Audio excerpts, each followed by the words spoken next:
Who exactly are the Dynasty losers post NFL draft? We're talking about that in today's video. As always, give us a like and subscribe to the channel. We put out Dynasty content all year long. We already put out a Dynasty winners. Now, this is focusing on veteran players that are already in the NFL.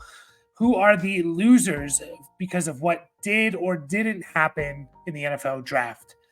And we're just going to kick this off with a running back in Israel, Abanikanda. Currently, keep trade cuts 69th, nice, 69th running back. And I think coming into the season, we knew that Abanikanda was obviously behind Breece Hall. That wasn't going to change. No one's going to take over Breece Hall's position in number one spot. And Breece Hall's probably going to play 70 to 80% of the snaps almost every game. But a lot of people, including myself, thought, okay, Abanikanda, RB2. He's going to have value as a high-end handcuff.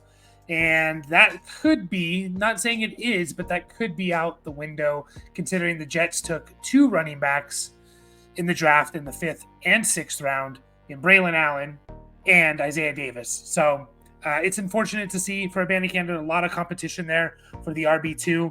Now, again, he could still win the RB2 job. He was a 5th-round rookie last year. And, it's not like they brought in a 2nd-round rookie or whatever like that. They brought in a 5th and a 6th-rounder. So, it just sucks to see that he is a loser because he just got not only one person to compete with, but two other running backs to compete with as the RB2 job. Israel Abanikanda is the first loser on this list. Next up, we have Alec Pierce, the wide receiver for the Colts, all the way down at wide receiver 89, according to Keep Trade Cut.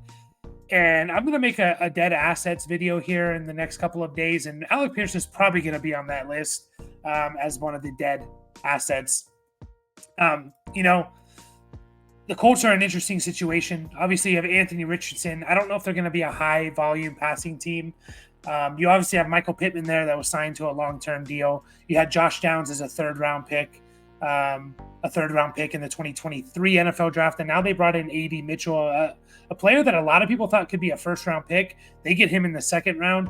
He instantly takes over Alec Pierce's job. I don't think a lot of people realize this, but Alec Pierce was playing like 90% of the snaps last year. Go look at his game log.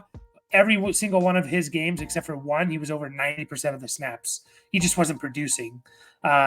He hasn't produced his first 2 years. He is a former 2nd-round pick himself, but he hasn't done it. He hasn't put up over 600 yards in each of his first 2 years. And I think A.D. Mitchell is just a more talented Alec Pierce. He's going to play 90% of the snaps on the outside.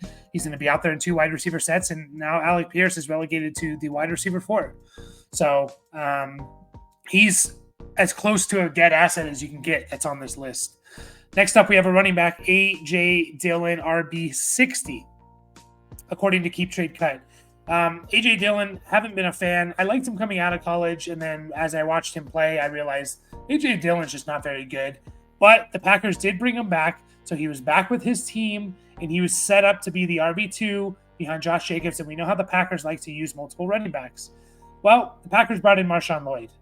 They drafted Marshawn Lloyd, who I just think he was one of my favorite running backs in this draft class. I think he's instantly better than A.J. Dillon. He was a 3rd-round pick, so he got good draft capital for a running back. I think he comes in and takes over as the RB2. And honestly, I don't even know if A.J. Dillon's going to be on this team. It's not like they have a bunch of they have no dead cap, I believe, and it's like a $1.2 or $1.3 million cap hit. A.J. Dillon could just not be on this team come August or something like that. He could just be a cut, and I wouldn't be surprised. So A.J. Dillon, you kind of thought, okay, at least I have the RB2 still for the Green Bay Packers and A.J. Dillon. There's some value in there. That's kind of, to me, that's out the window.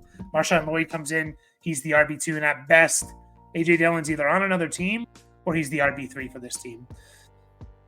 Coming up next, we got a receiver, a guy that I'm pretty high on. I was high on him coming out of college in that 2022 draft. That's Jahan Dotson. Former 1st-round pick, which I think a lot of people forget. He was like 16th overall or something, which is easy to forget because he wasn't ever treated as a 1st-round pick in the Dynasty community. And he had a rough year last year. He flashed his rookie year, but he also got hurt, so he didn't put together this monster rookie year. He looked good in spurts, especially at his ability to catch touchdowns. And then he played every game last year, put up 500 yards, 4 touchdowns, and 50 catches. Super disappointing. Now, I'm not saying he's a dead asset or anything. I'm not saying, you maybe invested a first round rookie pick, definitely a high second round rookie pick. You're not going to get that value back. So I wouldn't sell low on him. But the fact is, not only did the Washington Commanders bring in a third round rookie in Luke McCaffrey, who I'm not saying is going to be better than Jahan Dotson. It's just more competition. They also brought in a second round tight end and Ben Sinnott to compete for targets. Obviously, Terry McLaurin's still there, and Jaden Daniels is their quarterback. And Jaden Daniels does profile as a running quarterback. And we know what that means for the passing game. Usually it's just less to go around. I'm not saying that receivers can't be good with a running quarterback, but it's more unlikely that multiple receivers are fantasy relevant with a rushing quarterback. So it will be interesting to see how Washington does run their offense. I still like Jahan Dotson, still think he has talent. But the fact is they brought in 2 rookies that are going to compete for touches in an offense that might not be a high volume passing offense. So he's a bit of a loser for me. Still think he might be a good buy low, but definitely is a loser after the post NFL draft. Another wide receiver that I kind of like is Demario Pop Douglas for the New England Patriots. Wide receiver 70. I believe he's fallen quite a bit since the draft. I'm just going to double check how much he has fallen. 4 spots, so not as much as I thought. Demario Douglas had a chance to be like the wide receiver 1 for the Patriots. Now, I'm not saying that's how you want to build your team with Demario Douglas as your wide receiver 1, but there was a chance that the Patriots didn't draft a receiver in the second round, and that Demario Douglas was going to get a decent amount of targets from Drake May, a rookie quarterback.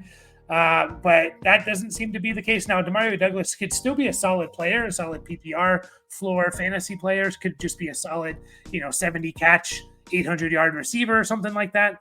70, 80 catches. But they brought in 2 receivers, Jalen Polk and Javon Baker. So it's just a situation of you have multiple players competing now to compete against. Not to mention you still have Kendrick Bourne and Juju Smith-Schuster there. So it's a pretty crowded receiving room. No one's the clear-cut number 1 receiver. And Demario Douglas could be the first or second most targeted player on this team. He can also be like the 4th or 5th most targeted player. His range of outcomes is all over the place. So and plus you have a rookie quarterback, and I know we've seen rookie quarterbacks recently produce fantasy relevant players, CJ Stroud and Nico Collins and Tank Dell, Justin Herbert and Keenan Allen. But usually we see rookie quarterbacks kind of struggle their first year. So tough on Demario Douglas. He is a loser for me. Now we get into a couple tight ends. We have Michael Mayer coming in at tight end 19. This one's pretty obvious. They took Brock Bowers, was it 13th overall, 12th overall? And Brock Bowers is the best tight end prospect maybe we've seen ever since Kyle Pitts for sure. And, does that mean that Michael Mayer is not going to be anything? No, but I think we were all kind of hoping for like a Trey McBride, like tight end second year breakout. And it looks much less likely now for Michael Mayer. I still think he's a talented player, but I think they're going to use him as more of like an overall tight end, as more of a blocker / pass catcher rather than just a pure pass catcher. And I think that role goes to Brock Bowers. Plus you have Devontae Adams there. Plus you have Jacoby Myers there. And you have, Gardner Minshew and or Aiden O'Connell throwing you the ball. That's not like Peyton Manning in his prime throwing you the ball, right? We already expected kind of a low pass volume for this team. Now you add in Brock Bowers, like Michael Mayer might be the 4th or 5th most targeted player on this team. So kind of sucks to see. I think a lot of people spent a pretty high draft pick on Michael Mayer, and man, that just got kind of toasted after they took Brock Bowers. Another tight end that I don't think anyone was really high on, but Mike Gesicki, obviously he's the tight end 32 for the Bengals. And this is a little bit of a reach. Again, I don't think anyone was really expecting much from Mike Gesicki. I kind of thought of it as Tyler Boyd's gone.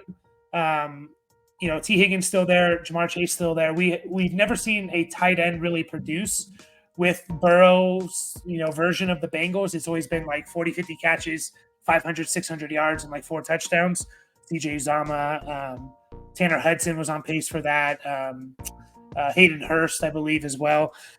But we've also never seen the Joe Burrow Bengals without Tyler Boyd as the clear-cut third option. So I was thinking personally, if the Bengals don't make a move for a receiver, like Mike Gesicki could kind of be the Tyler Boyd replacement. But then they drafted Jermaine Burton, I believe, in the third round. And to me, that just kind of went out the window. So if you were hoping like that, an outside chance that Mike Gesicki's like the third option for a pretty good passing volume team, well, again, kind of out the window there. We got a pair of running backs here for you. Together, Miles Sanders and Chuba Hubbard. Chuba Hubbard was the RB 50. Miles Sanders, the RB 64, currently on Keep Trade Cut. Just double checking on how much they dropped. Chuba Hubbard's dropped 10 spots basically since the draft. Miles Sanders 6 spots.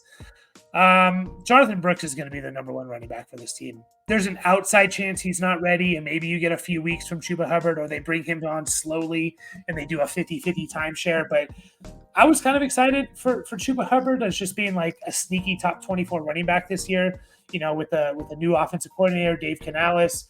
Chuba Hubbard kind of taking over that role from Miles Sanders.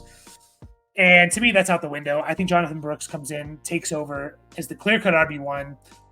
Sanders and Chuba Hubbard are not Dave Canales' guys. So he traded up to get the running back that he wanted in his system. Jonathan Brooks is going to have a really good year. And these guys, I think Chuba Hubbard's just a handcuff. And Miles Sanders is potentially like cut worthy at this point. Now, I would wait just to see how the depth chart plays out or something. Like if he's the RB2, you still want him on your team. It's his birthday today, by the way, May 1st. He is 27 years old, so he's getting up there in age.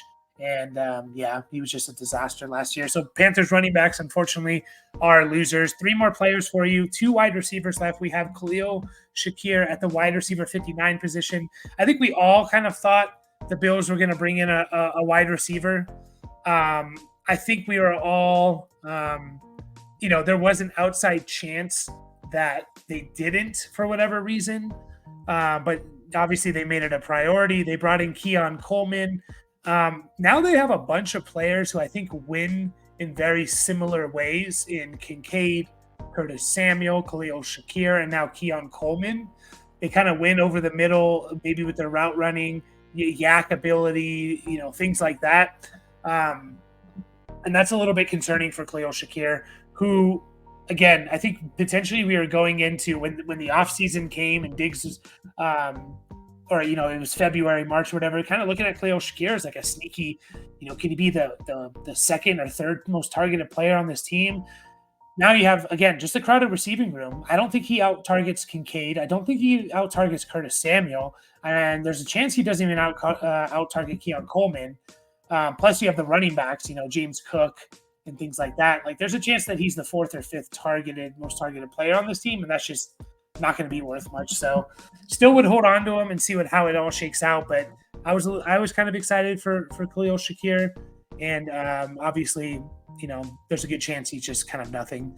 Another player that, kind of flashed his rookie year.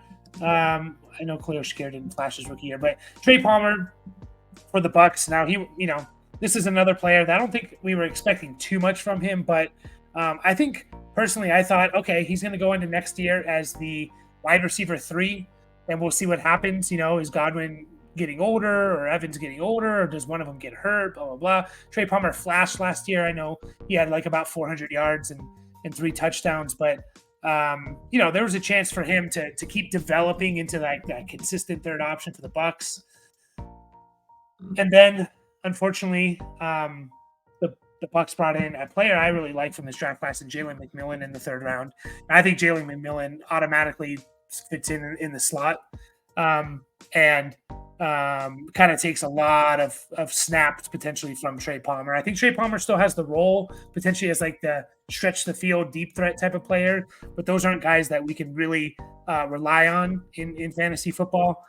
He played over 50% of his snaps, Trey Palmer, that is, in the slot. And I think Jalen McMillan comes in from day one and takes over the slot. So unfortunate to see Trey Palmer. He could be a dead asset shortly after this season starts. And last but not least, this one is not one I truly, truly believe in. It's Rachaad White, Keep Trade Cuts, RB14. The only thing I will say is they drafted Bucky Irving. And to me, Bucky Irving's biggest strength is his ability to catch the ball. And we know Rashad White, a huge percentage of his value was not from rushing the ball, it was from catching the ball. Rashad White last year had 64 catches for 550 yards, right? If you take half of that away and he's 30, he's 30 for 300 or for 250 or something, right? You're looking at a much different player. You're looking at a guy who's like closer to 1,200 total yards, only 30 catches, maybe 7 touchdowns.